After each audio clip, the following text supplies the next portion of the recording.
This ESPN podcast is brought to you by Geico. 15 minutes could save you 15% or more on car insurance. Visit geico.com.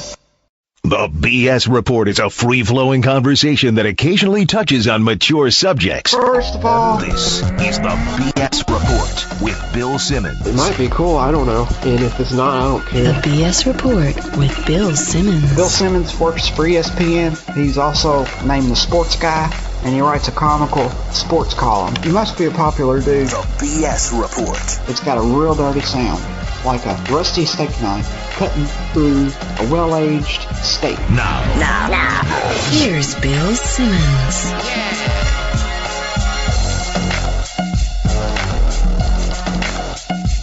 Hey, this is part 2 of the BS Report, taping this Thursday, April 4th, same night. ESPN2, 9 o'clock. Survive in advance, the 30 for 30 we had about NC State, which is fantastic. We are re-airing it. We're also re-airing it Saturday, 4 o'clock on ABC. If you missed the Part 1 podcast with director John Hawk, check that out. Part 2 right now, our old friend from Grantland, Chuck Klosterman. What's happening? Hey, how you doing? Just talking to John Hawk about March Madness and NC State, 1983. You are a gigantic college basketball fan. March Madness has been created, existed, thrived, and now some would say struggling this year. Although it's been a little. It is. It was a tough year to love college basketball. I hate to admit it, but it was. So you aberration or something that you feel like is a real thing?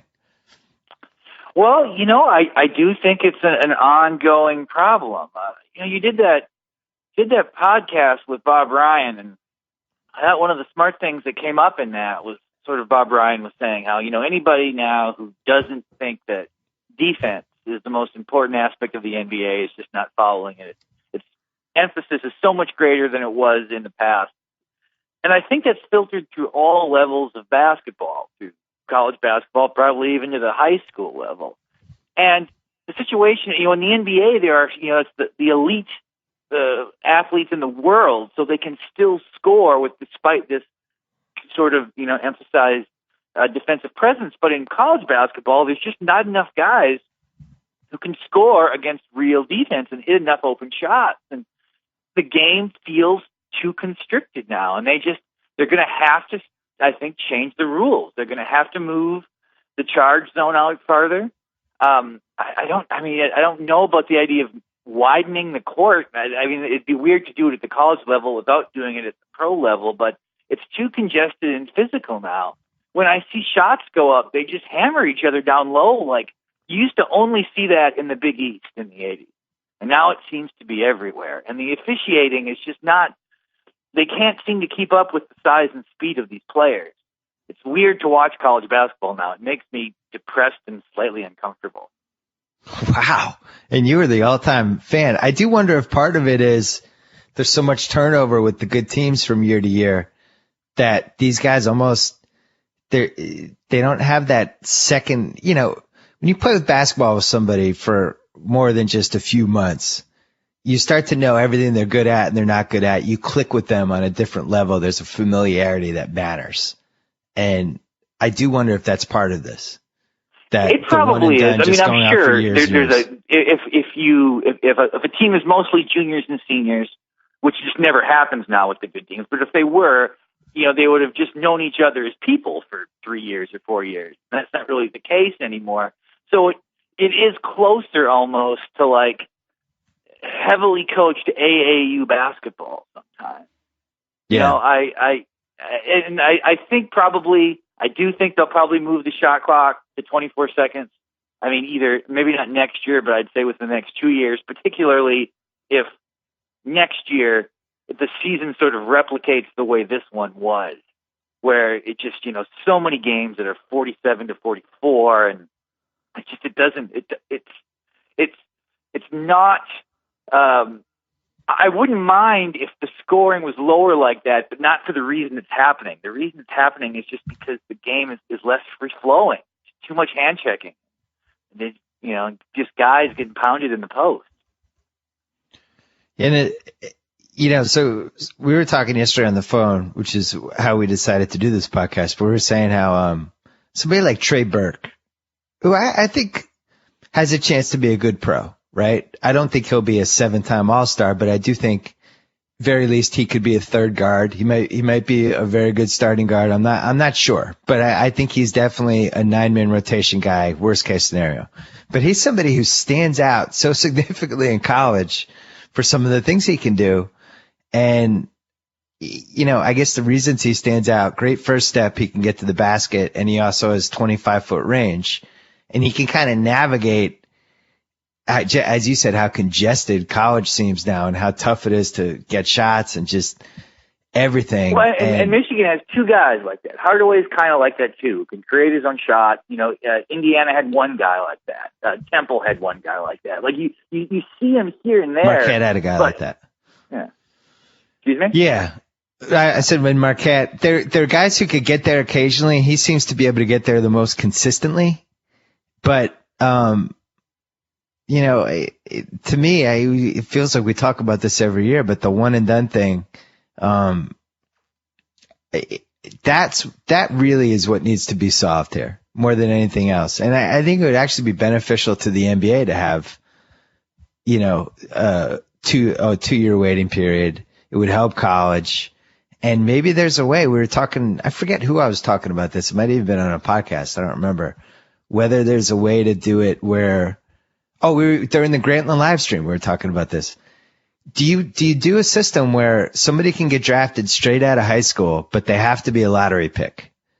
If they're not a lottery pick, then they're in college for 2 years. That's it. But if they're a lottery pick, you can come out of high school if you want. So you can kind of tentatively enter the draft, but nobody's going to waste a lottery pick just to stash some guy who's not ready for 2 years. Yeah. So maybe there's a way to have the best of both worlds, because like LeBron James clearly should have come out of high school and gone right to the NBA. It would have been stupid for him to go to college. Oh, yeah. It certainly would have been stupid for him. I mean, it's just impractical. I mean, and it's like such an easy complaint to make, but the money is so insane now that it's really hard to envision somebody. So, you know, you're talking to John Hawk about, you know, somebody like Ralph Sampson staying for 4 years. I can't even imagine what would possibly prompt someone to do that. But, you know, when you look at what guys made at that era, it still seemed like a ton of money, but it wasn't like this. It wasn't sort of like, how can you possibly reconcile giving up 2 or 3 years that, you know, at the end of your career is going to be these, you know, $18 million deals per year. I mean, there's no way you can convince a guy not to do that. And you can't go back. That's the thing. Like, it's, you know, everybody says, you know, like, you know, it's true that, you know, how corrupt the NCAA is. And the NCAA is totally corrupt. But at least the terrible things about college sports are people breaking the rules. In pro sports, what's corrupt is the actual superstructure of it. The idea that, like, you watch a baseball game and some middle reliever you've never heard of is coming into the game and he's making $6.5 million a year. And that's totally normal because that's just how sports are now. You know, it's just a weird imbalance. Yeah. Yeah. With the college thing, where do you stand on the fact that rookies now have to wait basically 4 years before they can make any real money in the NBA? I mean, real money compared to LeBron, Durant, those people. Well, I mean, that's constitutional? The whole where do I stand on it? I mean, that's just something pushed by the owners, right? To just figure out, because they were in this situation where they were front loading these guys with so much money, and then if they turned out to be great, they had to, like, you know, like the deal like Garnett got, you know, where you had to go up from that point. I mean, do you have an issue with it, or do you think it's acceptable? I actually thought it was really smart, because what was happening was people were getting rewarded without having done anything yet, and which could be really dangerous. And I think that derailed a lot of the guys in the 90s. I really do. Like, and I've written about this, but like Derek Coleman, Glenn Robinson, Kenny Anderson, off the top of my head, I'm stupid sometimes, but there's 8 or 9 guys from, I would say, I think C-Web was a little bit like this. If you go from 92 to like 98, there are guys who didn't have the career they should have had. And I think a lot of it had to do with the fact that they were immediate successes at age 20 and 21. They're making $10, $12 million a year. It's tough to get, motivated. At that point, you're just relying on your, your own standards for what you want to achieve versus like, oh, if I do well, here's this carrot that's dangling over at the end. So I think it was smart that they flipped that. But it's also interesting that, no other part of society works that way, the way it works in sports, where in college, you come out of college, you get drafted, you have no say where you can go. Really nothing else works like that. And then there's a limit on what you can make the first 4 or 5 years before the real money comes. But you have to kind of you can't look at the kid coming out of college. There's 30, some teams in the NBA. Really, the NBA is a singular business, and the teams are almost like like different branches of that business. I mean, his option is to go to the NBA or to do something else. Like It's pro leagues aren't like other things. It's not like he's coming out and it's almost as if like if he was a plumber. If all the major plumbing operations were sort of under the same umbrella, you could go into that, or you could go into, become an electrician. I'm not against the system. I actually like the system. I just think that sometimes I think we forget how weird sports is just in general, and we saw it like last week when there are all these people who think, college players should get paid, and people always compare it to like modern day slavery, and they get totally over the top with it. And something like the Kevin Ware thing happens on Sunday where he breaks his leg, and then people use that instance to say, see, this is why college players get paid. This guy I saw that. It was strange. It was like this kid has this terrible injury, and some of the response was almost like, see, college kids should get paid because this can happen, and the university's protected and the player's not. And that's true. But I mean, the argument that people were forwarding after that injury about how this sort of proves the inherent problem of the NCAA, you don't need to have the guy break his leg to make that argument. That argument always exists. I thought it was actually pretty bizarre and kind of perverse that there's this group of people now who, whenever they see any sort of incident in the news, it's like, how can I use this to forward my pre-existing argument I always make about everything? They're like, I don't like the, it's not a bad argument. The idea of college kids getting paid, that makes total sense to me. I just don't see how this, especially gruesome accident is somehow a greater proof of that, kind of trope. It's like, it's always there. Yeah. I mean, sports is so weird in general. I don't think you can look at one part of it without thinking all the parts are weird, right? Like, you have college, you have these coaches that can just jump ship whenever they want. Like Steve Alford he signs this 10-year deal with New Mexico and then immediately leaves and goes to UCLA after having recruited players probably for this year's class. And now people say that the schools a lot of the times let these guys out. It's pretty strange though, right? Like you get recruited by this coach who just leaves. To me, that's like, start right there with how screwed up college is. The fact that coaches can jump ship, but players can't. There's just so many things I don't get. That's like a unfair paradox or whatever, but that's not even close to the strangest thing about sports. Oh no, it's probably like 11. Totally accept just the idea of on that. I always think it's interesting how you can go to that NBA, ABA reference site that's got like everyone's career statistics, and at the bottom they show what they make, year to year. Right. And it is pretty nuts that we sort of nonchalantly watch something where these grown men are playing a game, and the amount of money involved is so much greater than all these other aspects of society that are really essential. Now, I'm never stop watching pro sports because of that. I mean, it's kind of hypocritical for me to make this argument since I'm involved with it. But it is weird. I mean, I think part of the reason we often have this, we go back and forth over college and pro sports, and college football and pro football and college basketball and pro basketball, and we're always on opposite sides of this. But I think for me, part of it is that it doesn't feel, when I really think of it from a big picture way, it doesn't feel as weird for me to watch 19-year-old guys playing basketball than like 32-year-old guys for money. That if I usually don't remain conscious of that while I'm watching the game, but when I think about it, it does seem odd, you know? Yeah, and it also seems odd. You think like how much money these schools make, right? And I think the slavery thing is, I don't like when people use that analogy. I just don't think that should be the go-to word that people use.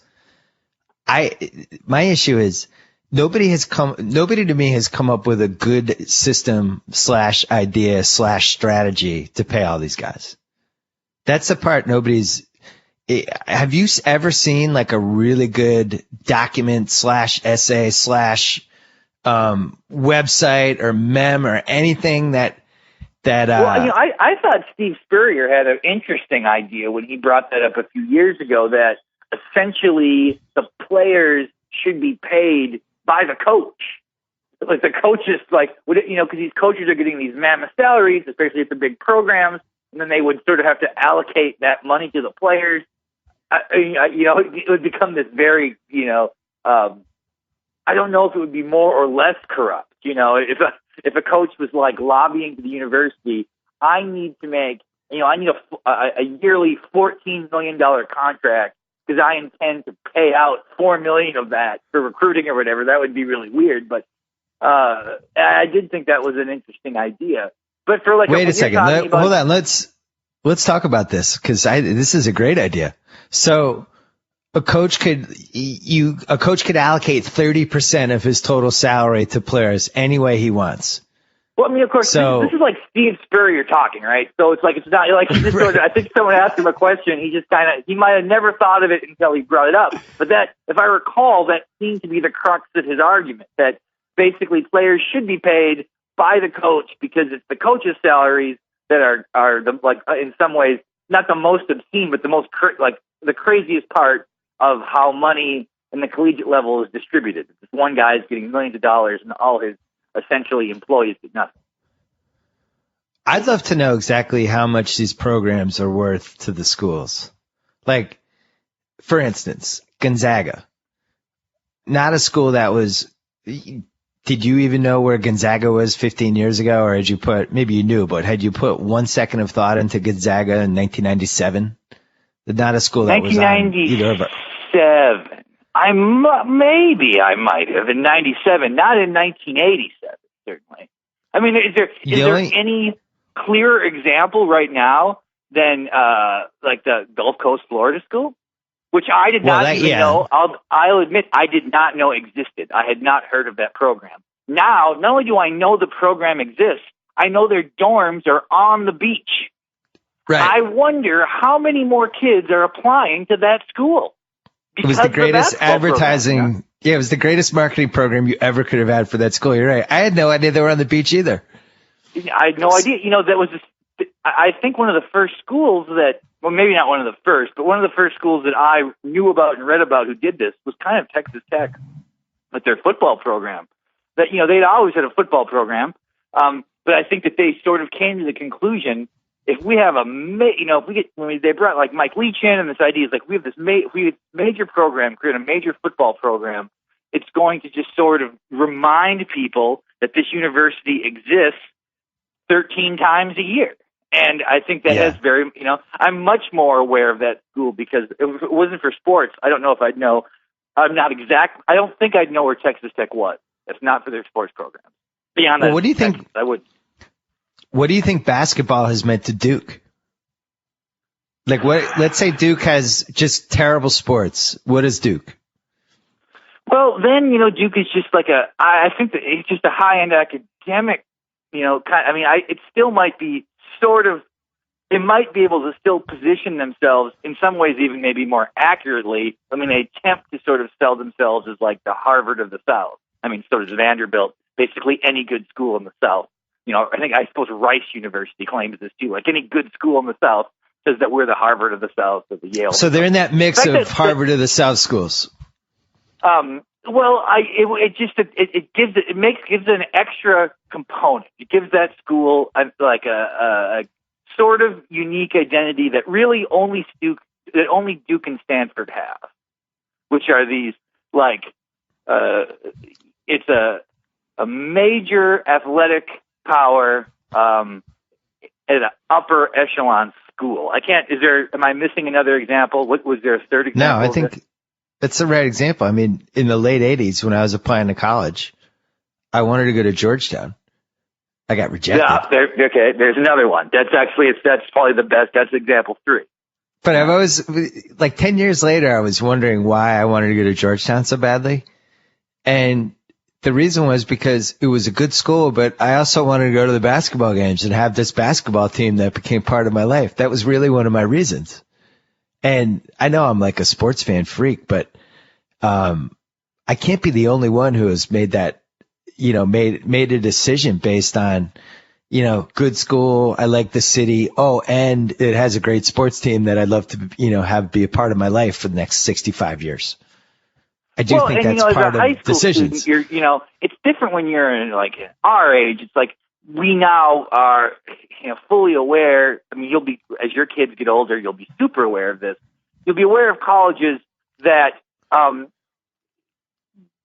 you don't casually hear in conversation. There'll be good schools for your kids to go to or whatever, so you'll know about them. But when you're in high school and you're kind of a casual viewer of the world, it's like the schools that you hear about through media are the ones that matter, and sports media is probably the biggest aspect of any part of culture forwarding these colleges' names, and showing you images of them, I know what all these campuses look like solely from those weird little commercials they show during college sporting events, It's true. Yeah. And I think Florida Gulf Coast, boy, that would be a good Grantland story. I would love to know the impact, although it's too late this year to apply, right? Is it too late? Don't you have to apply by I don't know. I mean, I can't remember when I only applied to one college. I don't even remember when it happened. I don't know. I always thought it was holidays. You find out right around now. All these poor kids are swearing at us because they're checking their mailbox every day and waiting to see if it's a thin envelope or a fat envelope. But yeah, I do wonder. I'm curious to see how this guy will do at USC. I feel he will have a job at USC longer than Elford will have at UCLA. Elford will be gone before this guy. It seems like Alford's a good recruiter. Are we sure he's a good coach? Are we sure he's a good recruiter? Are we? Are we sure he's a good anything? Well, I think that he is. I think he's a good coach.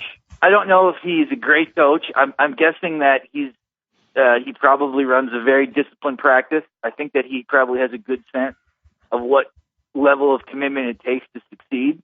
He was at Iowa, especially early in his career. I thought he was going to make this into potentially the dominant program in the Big Ten. That sort of evaporated. New Mexico was sort of a forgotten place. He had pretty much good teams every year there. This should have been his best team, and they got knocked out. Now he'll go to UCLA. I would guess that they will be immediately very competitive in the Pac-10, but I don't know beyond that. Pac-12. Steve Alford, total tournament wins at Iowa. NCAA, 1. 1, huh? And then New Mexico. Maybe I just want him to be a good coach. I don't know. I remember really rooting for him when he was at Iowa because I'd liked him as a player at Indiana, so maybe I just imagined he was good. I don't know. Coaching is such... It's a tough thing because...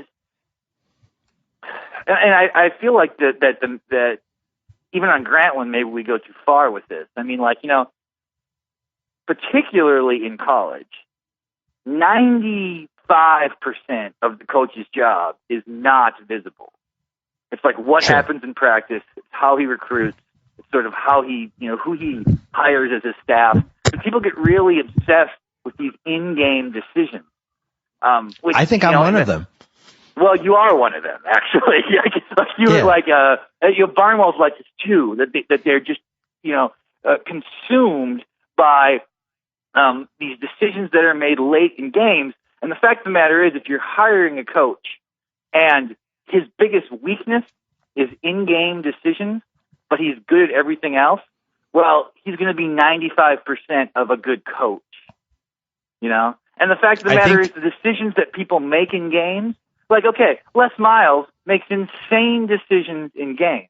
But because, for whatever reason, because of talent or by chance, they work a little more than half the time. And he still has a job. If they only work a third of the time for LSU, he's already been fired.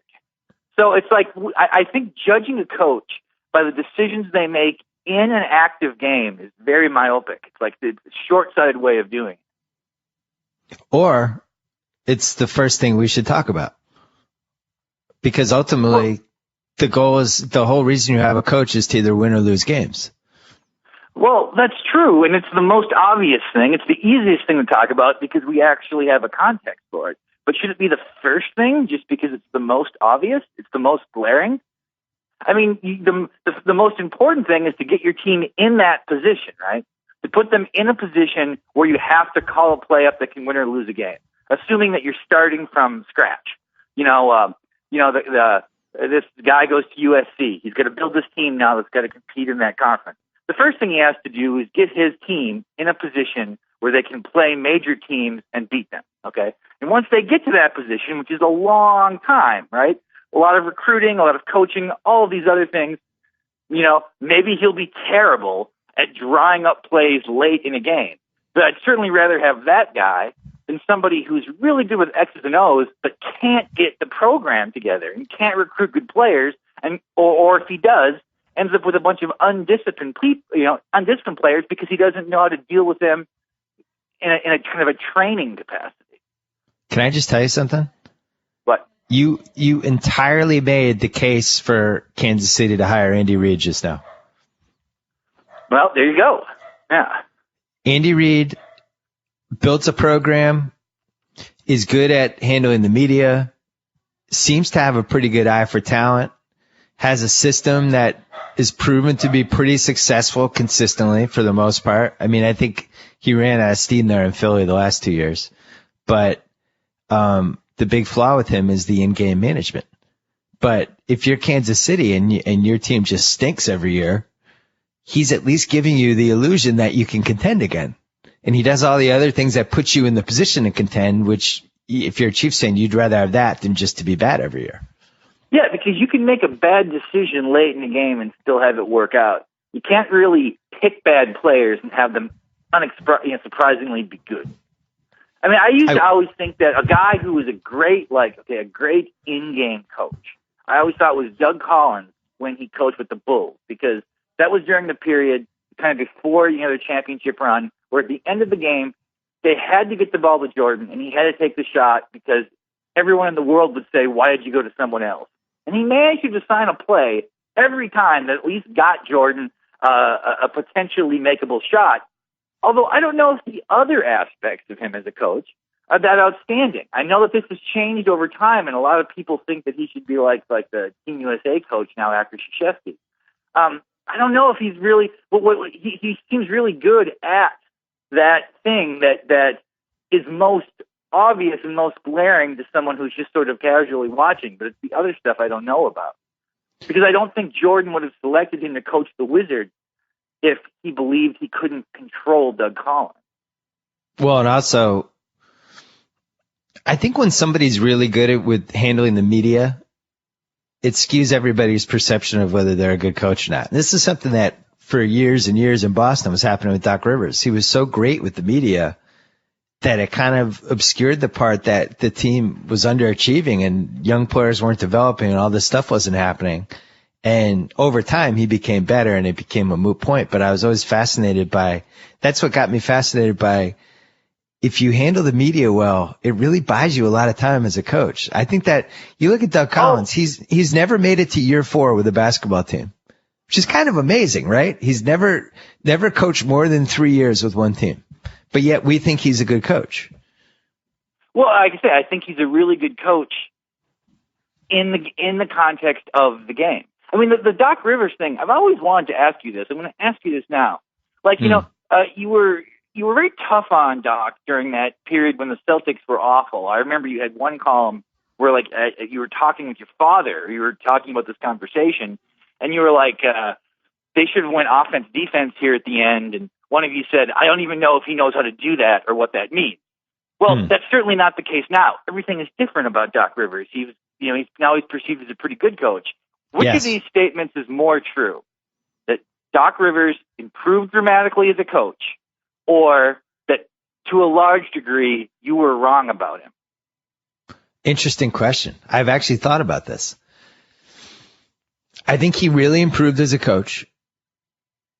I also think I was wrong to some degree because, well, I was definitely wrong to some degree, but I think he's really good at coaching certain types of teams. And that's the part that I didn't put enough thought into.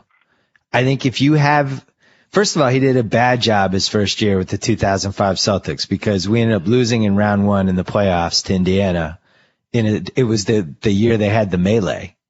And it was a depleted Indiana team that I think the Celtics had like 8 of the best 10 players in the series, and he blew that series. Well, but once they got depleted, though, and they lost our test in those guys, they almost became like a Bill Musselman team, if I recall, which was a hard kind of team to play. Can't win a championship, but those are hard teams to play against if both squads are kind of bad. It was a terrible series to lose, and we lost Game 7 at home. And defensively, like, he played too many guys. He defensively had no real plan. Like we never like had a plan on how to attack the pick and roll and stuff like that. Like it just seemed like a rudderless team who'd give up on young guys, who'd yank people's minutes around. And what really happened was when KG and Ray Allen showed up in 2007 and Tom Thibodeau showed up and gave him the defense and basically took care of that whole side. And then Doc, he had the right people in place. He had an offense that he's really good at coaching offense, drawing up plays, motivating people, dealing with the media. When we're talking about that 95% thing, all the stuff he was good at, he can now do. And I think he learned a lot from Thibodeau. And I also think he just got better as it went along. And I think the Doc Rivers that coaches now, if you gave him that 2005 team, I think he would do a really good job with it. I think they would beat Indiana in 5. I really do. I think he's a much different coach than he was back then.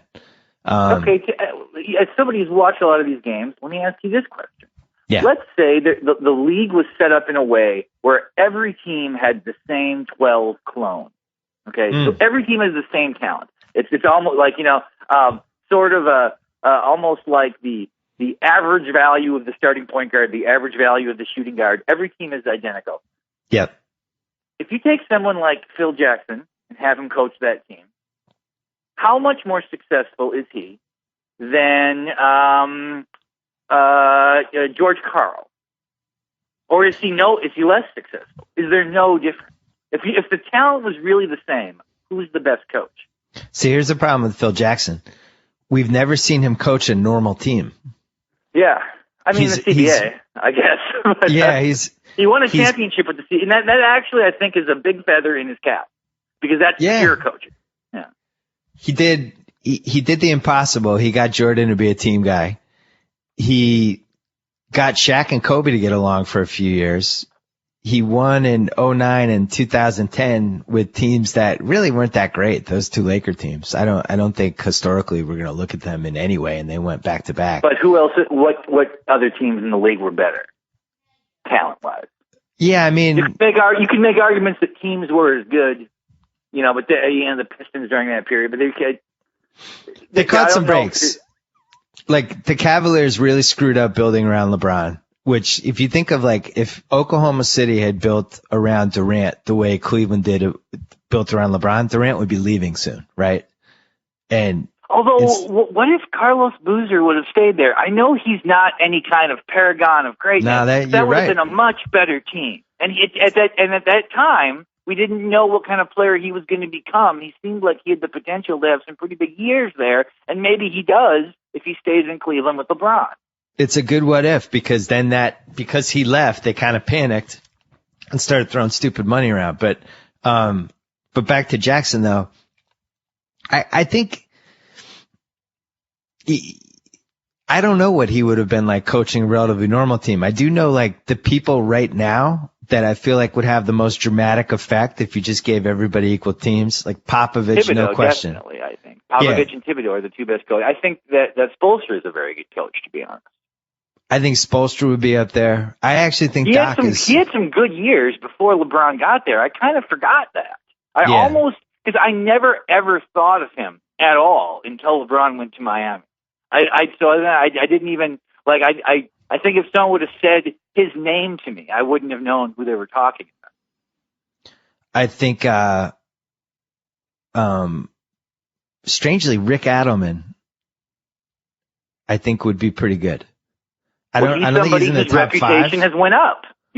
Everyone kind of concedes now he's sort of in the pantheon of good contemporary coaches. I didn't feel like people felt that way when he was in Portland.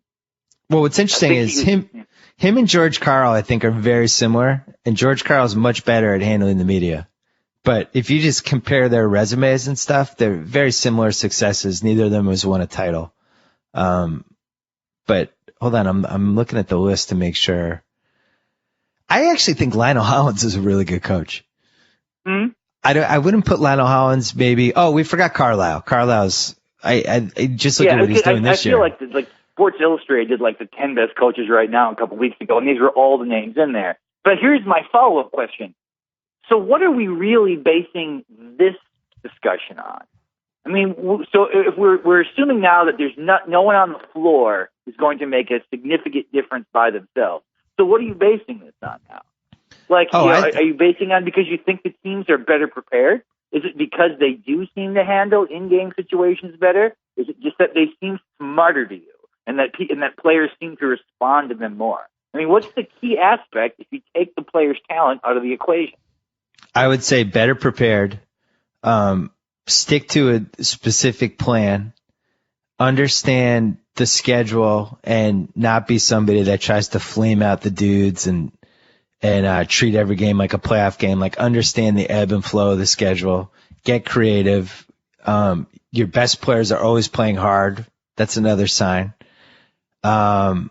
Just a general comfort level that they have where it's like you're kind of unflappable. I think that's part of it. The ability to juggle whatever hand you're dealt with, which I think is underrated. Like somebody like Doc this year, Rondo goes down. Right at that point, the Celtics every reason to throw in the towel, and actually, it was almost part of me is wondering like, oh wow, are we gonna win 35 games here? What's gonna happen? And Doc from like the first minute was saying basically like, hey man, we've taken some hits. This isn't gonna derail us. Like, we're gonna keep coming. If you think don't count us out. Is basically his attitude. And I don't know if a lot of coaches would have handled it that way. Think of all the coaches who make excuses.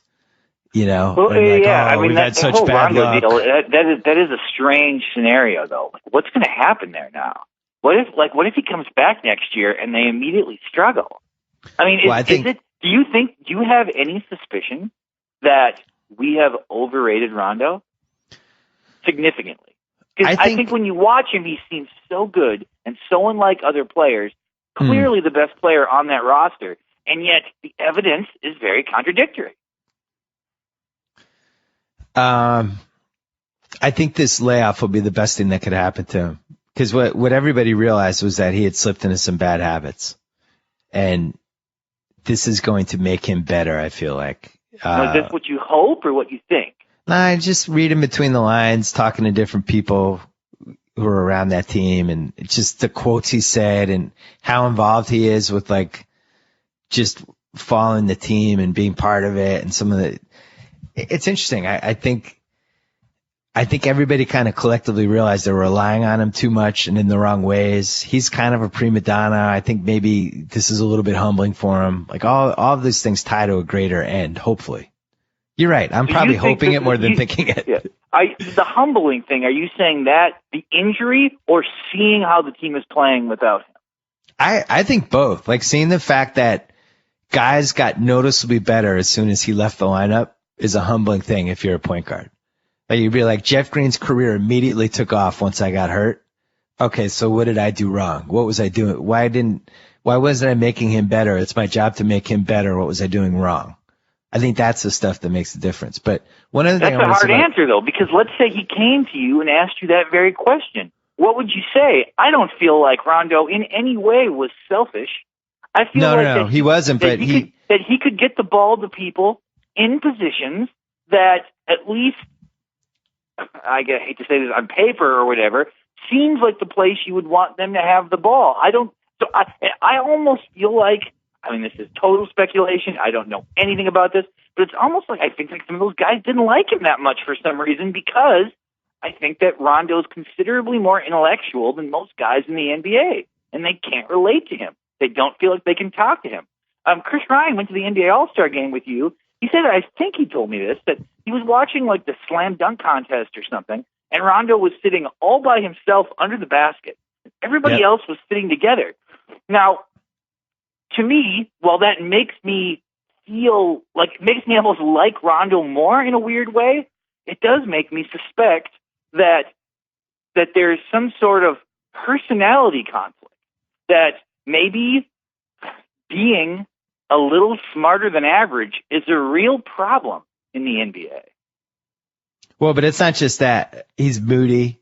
He's a loner. Like, you take on the personality of your best player, and if your best player is moody and you don't know if you're getting his best game from night to night, and he's somebody that only wants to do things on his terms, then you're going to have trouble. And I think what people realized once Rondo was out of the lineup, and maybe he's realizing it too, is the team wasn't running because he didn't want to run. Everybody was like, oh, the Celtics are too slow. They don't want to run. They're old. Poor Rondo. He's the only young guy on the team. And it's like, Jeff Green loves to run. That's the thing he's best at.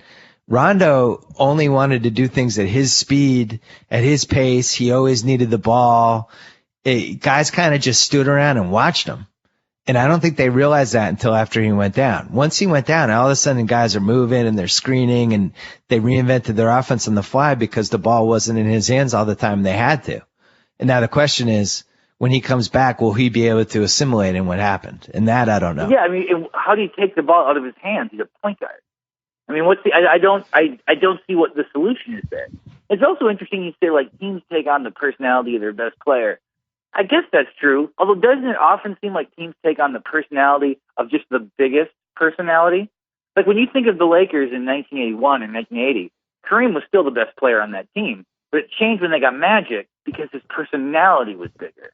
So I would have thought with the Celtics in this current incarnation that the personality of the team would still basically be driven by either Garnett or Pierce, since they, regardless of how kind of Rondo shot by them as a talent, still seemed more like the cornerstone of the team's identity. You were correct. You're absolutely correct until this season. In this season, everybody made a big deal about things are different. This is Rondo's team now. I guess they did. I think there was a lot of people predicting that Rondo would win the MVP this year. That'd be like him and LeBron. Yeah, I guess that is true. Maybe he felt that pressure. Yeah. And I feel like that's one of the reasons Miami struggled the first year, at least, because you take on the personality of your best player. One, they didn't know who their best player was. Two, LeBron had been painted as this villain, and this guy who had ruined the league, and he was taking so much heat, it actually changed his personality. I think it affected that team. They were angry, and not in a good way. It was like, it wasn't like us against them, we'll show them. It was more like it's us against them, and why do they hate us so much? It was the energy you don't want, and eventually they sorted it out. But I think the best example of taking your best player's personality is San Antonio and Duncan. Duncan and Popovich together, that everybody they get, they even it seems like they try to acquire players who fit into those personality types, right? Yeah. And, you create a culture and you go on. I did want to say, though, we're talking about good coaches. I think what George Karl has done with Denver, I always thought George Karl was overrated. Kind of an amazing job this year, because that team is not an easy team to coach. They have a lot of weird parts, and I think in the wrong hands, that team could be like a below 500 team, as weird as that sounds. The thing is, if they were below 500, it wouldn't be shocking. People would be like, "Oh, the West is really good this year. They don't have a superstar. They're one guy away or whatever." Their pieces are weird. They certainly their streak was 14 games or whatever. Yeah, 15. And it really was reminiscent of that Rocket streak where it was like, how is this happening? Like why? Like they should be 9-9 during the streak or whatever. Well, within the league, the two coaches that people feel like are shaky and just are guys that can get out-coached and out-thought at the end of games are Scott Brooks and Vinny Del Negro. And those are teams that you feel like in the right situation you could beat those guys. That's the general consensus. And the opposite is somebody like Tom Thibodeau, who in that Miami game, if you watch carefully in the pregame when we talked to Van Gundy basically called out everything that was going to happen because he's buddies with Thibodeau. He was his defensive coach once upon a time. And he was basically like, yeah, they're going to ugly this game up. They're going to be really physical, and I think they have a real chance to win. And you think he's saying it because he's friends, but he knows, like, Thibodeau's one of the best guys. He's going to figure out how to beat this team. And you mentioned those Scott Brooks and like Vinny Del Negro. Now, don't tell me if we were having this conversation a few years back that you would lump Doc Rivers in this category. I mean, if the Thunder end up beating the Heat somehow in the finals, which I don't think will happen for purely talent reasons, but if it were to work out in some way that happened, wouldn't this perception of Scott Brooks instantly disappear? Like, what? No one would ever say that. I mean, I do know people say that. That is true. That's like a rumor about the guy. But I think that the first time that changes, no one ever says it again. Yeah, I guess. I mean, there's been shaky coaches who have won titles, and we still do. They were shaky after the fact. Okay, so give me an example of a coach who won a title, like Rudy Tomjanovich, for example. Would you say good coach, great coach, or shaky? I would say absolutely good coach. I would say good coach. Okay. Who's somebody who won a title that you would, like Paul Westhead or something? Like who are you referring to? I'm trying to think. I'd have to go through all the seasons. And the fact of the matter is, not many teams in the NBA win titles. It's kind of like the same four teams. So it's hard to find guys who were. There's not many exceptions to that. Almost seems like in pro basketball, one title for a player or a coach is rare enough that validates everything else. I mean, we'd have to go back to like the different. 60s. What? We'd have to go back to like the 70s. It's really hard to win. Yeah, I guess now that when you were talking, I was looking up everybody who'd won a title. I don't think there's really one shaky coach that has ever won an NBA title. And I don't know whether that's a coincidence or a fact, but. I mean, like Paul Westhead would be one. I mean, I like the fact that he was so forward thinking, but that's an example of somebody I don't think, he immediately comes to mind. When you think of the team that won that title, how long do you talk about before his name comes up? Now, Bill Fitch, obviously, no one's going to discredit him. He's been good, basically. I have your answer. Billy Cunningham? Who? What? It's Casey Jones. Oh, I forgot how shaky Casey Jones was. Yeah, but would you say you'd say shaky? You wouldn't call him a good coach. He was in the right place at the right. He was in the right place at the right time. He screwed up 85. I will never forgive him for not playing Reggie Lewis in the 88 playoffs. It was still never, to this day, I'll be on my deathbed wondering why that didn't happen. Ran them into the ground in 87. Basically, playing Bird and McHale 45, 46 minutes in these random December, January games. They both broke down. An easy rebuttal would be that if McHale gets the rebound at the end of Game 4 and it goes to 2-2, the Celtics maybe win that series. Then the Celtics win 3 titles for Casey Jones. So are you really like? Is it rational to say someone who could have very easily won 3 titles and did win 2 is a shaky coach? I don't know if that's a good argument. I think he was a shaky coach. I think he was in the right place at the right time. At that point in his career, he was a shaky coach, and then his next job was Seattle, I think, where he just was out in a year and a half, and then that was it. But That does hurt him. If he goes to Seattle and they're just if he goes to Seattle and they're just like he just has like Gene Shoe type teams or whatever, just like let's say they go 42-40 a couple. I don't even think they did that if I recall. They were like they were in the 30s, like 37 wins or something. The 86 Celtics really didn't need that much of a coach. Like they had Bird. Like Bird ran the team. They Bird and DJ. They're two of the smartest players in the history of basketball. And they needed a guy who would stay out of their way and not be somebody they hated, I think, more than anything. I guess you would say Westhead was semi-shaky, too, in 1980. Yeah, because he never really worked again, I thought right? you were maybe talking to you, I guess. But that's the Celtics probably didn't need much coaching. But, the Spurs need less coaching, too. They're like Popovich is a great coach, but that's a good squad to be a great coach with. The Lakers needed less coaching than most teams. Pat Riley's a great coach, but it's probably easier to coach that team than if Pat Riley had been, let's say Pat Riley had Randy Whitman's job. Okay, that's a good team. He's got Dominique, he's got Doc Rivers, he's got Kevin Willis, he's got Tree Rollins. No, Randy Whitman was on that team. Who was their coach? Randy Whitman was the two guard, the Hawks coach in the late 80s. Oh, Fratello. Okay, Mike Fratello. So if Riley has that job, do they beat the Celtics? Well, I don't know if they do. I don't think. What? But Riley's resume gets helped the most by what happened with the Knicks and how he rebuilt that team around Ewing. He really didn't have another all-star on that team. Oakley was borderline. But that team was relevant. I'm not suggesting that Riley's not a good coach. I'm just saying if you put him on the second best team in the East, so it's Casey Jones against Pat Riley again, but it's the Hawks roster against the Celtics roster. That came down to 7 games anyway. It came down to basically a quarter, like the fourth quarter of the 7th game. Do you assume if he had been the Hawks coach that the Boston does not go to the finals that year? Yeah, that's one where I don't know if the coaches would have mattered for that one, but I think there's a couple series over the years that you have to wonder what would have happened in the hands of a different coach. Well, I mean but before we get off this, I mean, okay, we said that came down. We can see that it came down to the fourth quarter of the 7th game, Celtics and the Hawks. But if Pat Riley is that coach, back in September, the stuff that we can't see, the invisible part, he has the team in Hawaii or whatever, running the lanes, touching the outside, doing all these things that we never see. Is every guy on the Hawks a little better? So this is why I always dispute this idea of using in-game decisions as some way to understand a coach's talent, because what he does in September matters to me way more than what happens in May. Well, here's your best example of that. The 2006 finals.